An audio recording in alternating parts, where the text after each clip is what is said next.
Hello friends, this is Jaiprakash Tiwari and welcome to my YouTube channel RVC classes. आज की video में हम discuss करेंगे क्लास 10th के लिए, जो कि चैप्टर 7 रहेगा, मुद्रण संस्कृति और आधुनिक दुनिया। इस चैप्टर के जो भी इम्पोर्टेंट क्वेश्चन बनते हैं बोर्ड एग्जाम 2021 के लिए महत्वपूर्ण है, इस वीडियो में हम डिस्कस करेंगे। तो सबसे पहले मैं आपको कुछ इम्पोर्टेंट प्रश्नों को भी दिखाऊंगा। 1 अंक वाले लघु प्रश्न जो होते हैं, फिर दीर्घ लघु उत्तरी जो भी प्रश्न होते हैं 3-5 अंक के है, फिर ये कुछ क्वेश्चन हैं, इनके आंसर आपको मैं दिखाता हूँ। ठीक है, तो सबसे पहले मैं आपसे कहना चाहूँगा कि अगर आपने चैनल को सब्सक्राइब नहीं किया है तो चैनल को जरूर सब्सक्राइब कर लें और बेल आइकन को प्रेस कर दो ताकि आपको आगे भी नोटिफिकेशन मिलते रहें। तो आइए फ्रेंड्स, अपने वीडियो को शुरू करते हैं। सबसे पहले हम अध्याय समीक्षा करेंगे। कुछ इंपॉर्टेंट बातें आएंगी आपको जो कि याद होना चाहिए। इन्हीं में से ये जो फैक्ट हैं, जो कुछ बातें लिखी हुई हैं, ये आपको अति लघु बहुविकल्पी प्रश्नों में काम आएंगे। तो आइए फ्रेंड्स शुरू करते हैं। भारत में प्रेस का जनक जेम्स अगस्टस हिकी ने, मतलब प्रेस का जनक कौन है भारत में? जेम्स अगस्टस हिकी ने कब? 1717 ईस्वी में ईस्ट इंडिया कंपनी के बंगाल गजट के संपादन से किया था। ठीक, एक बात आपको यहाँ से पता लग जाएगी कि भारत में प्रेस का जनक कौन है। दूसरी बात करें पांडुलिपि के विषय में कि पांडुलिपि क्या होती हैं। तो पांडुलिपियाँ यह हस्तलिखित लेख होते थे। अगर बोला जाए पांडुलिपियाँ क्या हैं, तो कुछ हस्तलिखित मतलब हाथ से लिखे हुए लेख हैं। इन्हें ताड़ के पत्तों पर लिखा जाता था।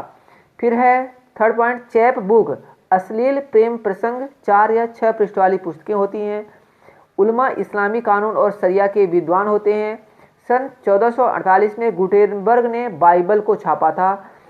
सन 1517 में मार्टिन लूथर ने धर्म सुधार पर 95 थीसिस लिखी।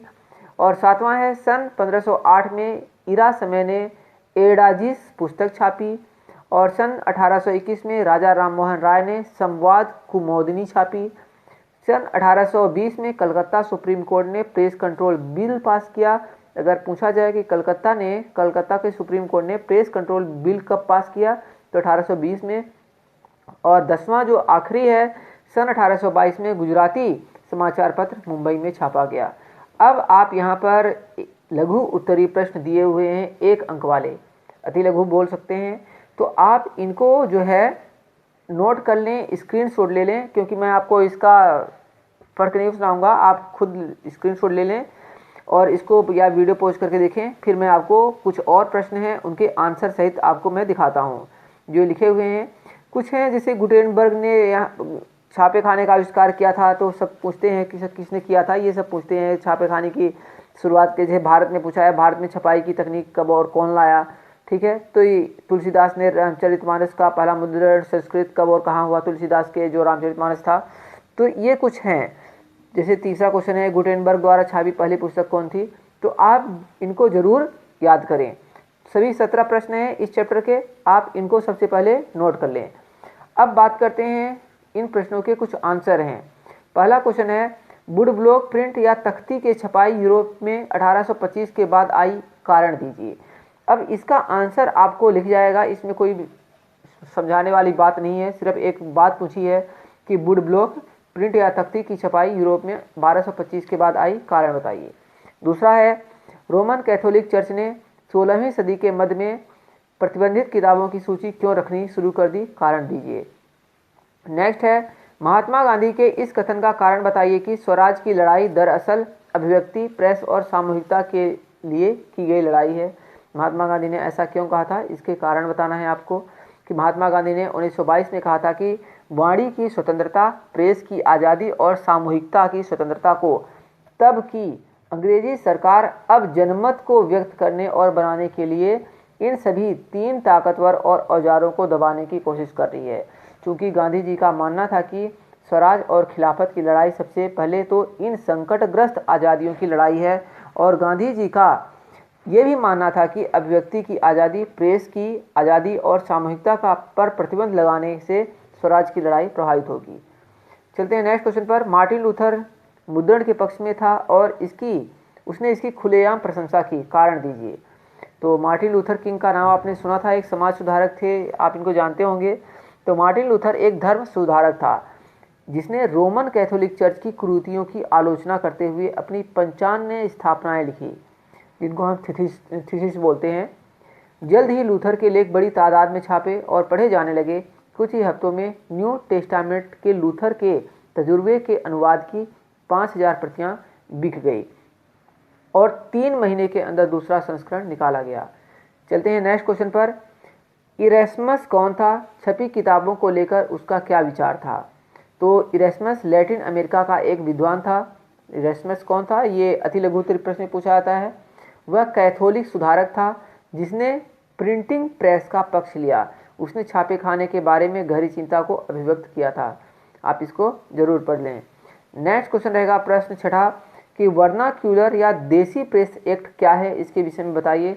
तो आयरिश प्रेस कानून के तर्ज पर 1878 में वर्नाक्यूलर प्रेस एक्ट लागू किया गया। कई बार पेपर में ये क्वेश्चन पूछा गया है कि वर्नाक्यूलर एक्ट क्या है, तो आप इसको जरूर पढ़ लें। कि जिसने सरकार को भाषाई प्रेस में छपी रपट और संपादकीय को सेंसर करने का हक मिल गया।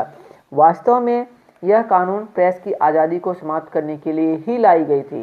1857 के विद्रोह के बाद प्रेस की स्वतंत्रता के प्रति सोच में महत्वपूर्ण बदलाव आया। क्रुद्ध अंग्रेजों ने देश प्रेस का मुंह बंद करने की मांग की। इस एक्ट के अनुसार पहले तो अखबार को चेतावनी दी जाती थी और अगर चेतावनी की अखबार में अनसुनी की तो उसे जब्त भी किया जा सकता था और छपाई की मशीनें छीन ली जाती थी। तो ये अच्छा क्वेश्चन है। नेक्स्ट और क्वेश्चन है कि नई मुद्रण की खोज यूरोप के सभी भागों में क्यों फैल गई, कारण बताइए। तो क्या है कारण? किताबों की बढ़ती मांग हस्तलिखित पांडुलिपियों से पूरी नहीं हो रही थी। नकल उतारना बेहद खर्चीला और पांडुलिपियाँ अक्सर नाजुक होती थी और उनके लाने ले जाने में रख रखाव में तमाम मुश्किलें थी। इनकी चलन सीमित रहा और किताबों की बढ़ती मांग के चलते वुड ब्लॉक प्रिंटिंग लोकप्रिय होगी। नेक्स्ट क्वेश्चन रहेगा मुद्रित किताबें अशिक्षित लोगों के बीच लोकप्रिय हुई क्यों? तो आप इसको पढ़ें। नेक्स्ट जो आप क्वेश्चन देख रहे हैं थर्ड, बहुत इंपॉर्टेंट क्वेश्चन है। इसके विषय में थोड़ा बता भी चुका हूँ आपको कि पांडुलिपियाँ क्या है। पांडुलिपियाँ क्या हैं, इनका प्रयोग व्यापक स्तर पर क्यों नहीं किया जाता था? तो हाथ से लिखी पुस्तकों को पांडुलिपियाँ कहते हैं। किताबों की बढ़ती मांग पांडुलिपियों से पूरी नहीं होने वाली थी। नकल उतारना बेहद खर्चीला, समय और अधिक लगना, मांग पूरी नहीं होना। ये जो इसमें आगे पूछा है कि इसका प्रयोग व्यापक स्तर पर क्यों नहीं किया गया, उसका आंसर है ये बहुत नाजुक होती थी। जो पांडुलिपियाँ होती थी वो हाथ से लिखी जाती थी और ताम्र पत्रों पर लिखी जाती थी, तो ये बहुत नाजुक होती थी, लाने ले जाने रख रखाव में मुश्किलें आती थी और उपरोक्त समस्याओं की वजह से इनका आदान प्रदान मुश्किल था। तो नेक्स्ट क्वेश्चन रहेगा भारतीय लोग किस प्रकार अपनी पांडुलिपियों की नकल करते थे तथा उन्हें सुरक्षित रखते थे, इसके विषय में बताना है आपको। तो आप देख सकते हैं कि पांडुलिपियाँ ताड़ के पत्तों पर, पांडुलिपियाँ किस पर लिखी जाती हैं? तो ताड़ के पत्तों पर या हाथ से बने कागज पर नकल कर बनाई जाती थी। पन्नों पर सुंदर तस्वीरें भी बनाई जाती थी। इन्हें तख्तियों की जिल्द में रखा जाता था और फोर्थ पॉइंट इन्हें खाल से सिलकर बांध दिया जाता था। नेक्स्ट है मुद्रण संस्कृति ने फ्रांसीसी क्रांति लाने में क्या भूमिका निभाई, इसका आंसर आप देख सकते हैं।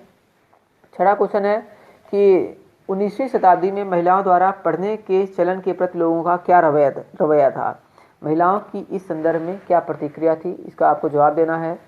सातवां है भारत में राष्ट्रवाद को बढ़ावा देने में मुद्रण संस्कृति ने किस प्रकार योगदान दिया। आठवां क्वेश्चन है तरीकों का उल्लेख कीजिए जिनसे मुद्रित किताबों तक आम आदमी की पहुंच बढ़ी। नेक्स्ट क्वेश्चन रहेगा कि रोमन कैथोलिक चर्च के विभाजन में मुद्रण संस्कृति की भूमिका को स्पष्ट कीजिए। तो मार्टिन लूथर ने रोमन कैथोलिक की कुरीतियों की आलोचना करते हुए 55 स्थापनाएं लिखी। इसकी एक छपी प्रति ब्रिटेन वर्ग के गिरजाघर के दरवाजे पर टांगी गई। लूथर के लेख बड़ी तादाद में छापे जाने लगे। नतीजा यह हुआ कि चर्च का विभाजन हो गया और प्रोटेस्टेंट धर्म की सुधार की शुरुआत हुई।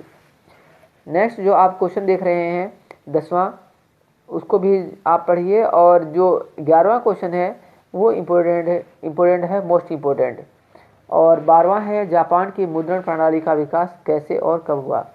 फ्रेंड्स ये वो महत्वपूर्ण प्रश्न है जो कि एग्जाम में बार बार आए हुए हैं। आप इनको जो है स्क्रीनशॉट लेके पढ़ सकते हैं, वीडियो को अच्छी तरीके से देख सकते हैं और आप इनको तैयार करें। इन्हीं प्रश्नों में से आपको पेपर में 100% मिल जाएगा। Okay friends, thank you for watching this video. मिलेंगे नेक्स्ट वीडियो में।